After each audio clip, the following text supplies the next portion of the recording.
পাখির ডিমের চামড়াগুলো এমন থলথলে পাতলা হওয়ার কারণ কি?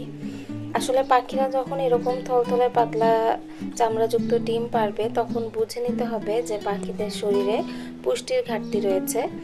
মূলত ক্যালসিয়ামের ঘাটতির কারণে পাখি এমন ডিম পারে। যদি আপনার পাখিটা অনেক দিন যাবৎ ডিম পারছে আর আপনি পাখিকে কোনো রকম ক্যালসিয়ামের সাপ্লিমেন্ট না দিচ্ছেন, তাহলে কিন্তু পাখি এমন থলথলে ডিম পারবে। এবং আকৃতিতে এমন ছোট ডিম হওয়ার কারণ হচ্ছে পাখিকে যদি আপনি লেয়ার লেয়ার ওয়ান খাবারটা খাইয়ে থাকেন, সেক্ষেত্রে অনেক সময় দেখা যায় পাখির এমন ডিম ছোট হয়। বা খাবারে যদি সুষম পুষ্টিগুণ না থাকে, অর্থাৎ কোয়েল পাখির খাবারগুলোতে যদি সঠিক পরিমাণে প্রোটিন না থাকে, প্রোটিন জাতীয় খাবার কম হলে কিন্তু পাখির ডিম এমন ছোট হতে দেখা যায়।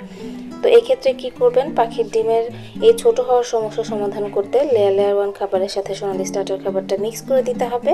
এবং পাখির যে থলথলে চামড়াযুক্ত ডিমটা হচ্ছে, এই সমস্যার সমাধানে পাখিকে সপ্তাহে 2 থেকে 3 দিন ক্যালপ্লেক্স পাশাপাশি ইসেল খাওয়াতে হবে। অর্থাৎ সকালে যদি আপনি ক্যালপ্লেক্স দেন, বিকালে আপনাকে ইসেল দিতে হবে।